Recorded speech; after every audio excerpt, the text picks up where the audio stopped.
నమస్తే, welcome to Pragati media. నేను Aditya. America అధ్యక్షుడు డొనాల్డ్ ట్రంప్ భారత్కు ఇచ్చిన తాజా హెచ్చరికలు మరియు అంతర్జాతీయ వాణిజ్య పరిణామాల గురించి ఒకసారి మనం డిస్కస్ చేద్దాం. అమెరికా సుప్రీంకోర్టు ఇచ్చినటువంటి తీర్పులను అడ్డం పెట్టుకొని ఏ దేశమైనా ఆటలు ఆడాలని చూస్తే ఊరుకోబోమని ట్రంప్ హెచ్చరికలు జారీ చేశారు. ముఖ్యంగా గత దశాబ్దాలుగా అమెరికాను ఆర్థికంగా వాడుకుంటున్న దేశాలపై కఠినంగా ఉంటామని స్పష్టం చేశారు. ఇక టారిఫ్ కి సంబంధించి అప్డేట్ చూసుకుంటే ఇటీవలే అంగీకరించినటువంటి టారిఫ్ల కంటే చాలా ఎక్కువ స్థాయిలో పన్నులు మరియు వాణిజ్య యుద్ధం ఉంటుందని ట్రంప్ సోషల్ మీడియా వేదికగా హెచ్చరించారు. మరోవైపు భారత ప్రతినిధి బృందం పర్యటన రద్దుకు సంబంధించి అప్డేట్ చూసుకుంటే అమెరికాతో వాణిజ్య చర్చల కోసం వెళ్లాల్సినటువంటి భారత వాణిజ్య ప్రతినిధి బృందం పర్యటన ప్రస్తుతం పరిస్థితుల నేపథ్యంలో రద్దు చేసుకోవడం జరిగింది. ఇక సుప్రీంకోర్టు తీర్పు ప్రభావానికి సంబంధించి అప్డేట్ చూసుకుంటే అమెరికా సుప్రీంకోర్టు ఇటీవల ఇచ్చినటువంటి తీర్పు ప్రకారం విదేశీ దిగుమతులపై టారిఫ్లను విధించే అధికారం విషయంలో కొన్ని కీలక మార్పులు చోటు చేసుకున్నాయి.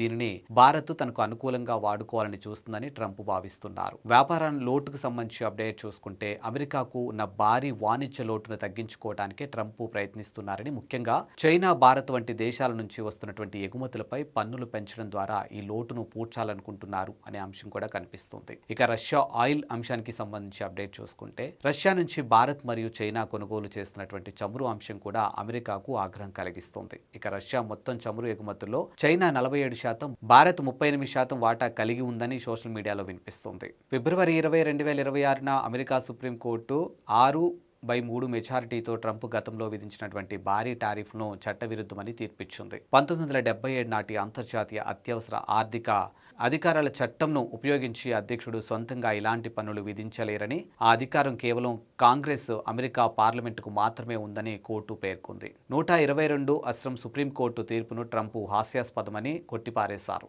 వెంటనే ఆయన 1974 వాణిజ్య చట్టంలోని సెక్షన్ 122ను తెరపైకి తెచ్చారు. దీని ప్రకారం బ్యాలెన్స్ ఆఫ్ పేమెంట్స్లో లోటు ఉన్నప్పుడు అధ్యక్షుడు గరిష్టంగా 15% టారిఫ్లు విధించవచ్చు.